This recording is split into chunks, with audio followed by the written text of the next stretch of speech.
نماز کو اسلام میں مومن کی معراج کہا گیا ہے، اور نماز کو مومن کی معراج اس لیے کہا جاتا ہے کہ اسی میں مومن کا عروج رکھا گیا ہے۔ جو شخص نماز کو مضبوطی سے پکڑ لے اسے کامیاب ہونے سے کوئی نہیں روک سکتا، اور جو شخص نماز کو چھوڑ دے تو سمجھو اس کا زوال شروع ہو چکا ہے۔ میرے بھائیو، نماز کی پابندی کرو۔ اگر تم دنیا اور آخرت کی کامیابیاں اور کامرانیاں حاصل کرنا چاہتے ہو تو پھر نماز کو مضبوطی سے پکڑ لو۔ کچھ بھی ہو جائے آپ کی نماز نہ چھوٹنے پر، کیونکہ اللہ نے دنیا اور آخرت کی کامیابی نماز میں ہی رکھی ہے۔ نماز کے ذریعے سے اللہ کے ساتھ اپنے تعلق کو بہتر کرو۔ میرے بھائیو، اس دنیا میں ایک پتا بھی اللہ کی مرضی کے بغیر نہیں ہلتا۔ اس دنیا میں جو ہوتا ہے اللہ کی مرضی سے ہوتا ہے۔ انسان کا کسی بھی چیز پہ کسی قسم کا اختیار نہیں ہے۔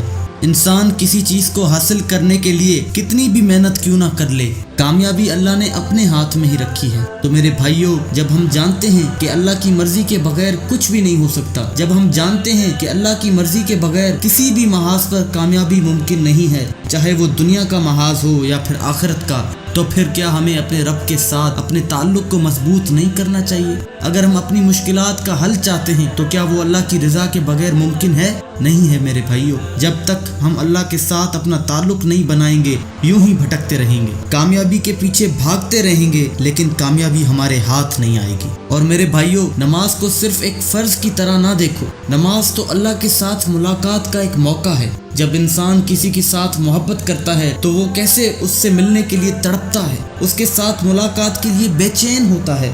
ہر پل اس کے دل میں اس انسان کی طرف کھینچ محسوس ہوتی ہے، اور جب ملاقات کا وقت آتا ہے تو اس کے دل میں کیسے ہلچل مچی ہوتی ہے۔ اسی طرح ہم نماز کے وقت اللہ سے ملاقات کے لیے جا رہے ہوتے ہیں، لیکن میرے بھائیوں، نماز کے وقت کیا ہماری وہ کیفیت ہوتی ہے جو ایک عاشق کی اپنے محبوب سے ملاقات کے وقت ہوتی ہے؟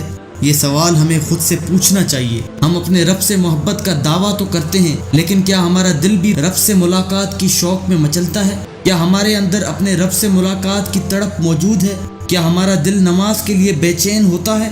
حضور اکرم صلی اللہ علیہ وسلم نماز کے وقت حضرت بلال سے کہتے تھے، اٹھو بلال، اذان دو اور میری آنکھوں کو ٹھنڈک پہنچا دو۔ ہم عاشق رسول ہونے کا دعویٰ تو کرتے ہیں، لیکن کیا ہماری نماز بھی ہماری آنکھوں کے لیے ٹھنڈک کا ذریعہ بنتی ہے؟ کیا ہمارے سجدے ہمارے لیے سرور اور لطف کا سبب بنتے ہیں؟ یہ سوال ہمیں خود سے پوچھنا چاہیے، اور اگر ان سوالوں کا جواب نہ میں ہو تو اس کا مطلب ہمارا اللہ اور اس کے رسول کے ساتھ تعلق کمزور ہے، اور اس تعلق کو بہتر بنانے کی ضرورت ہے۔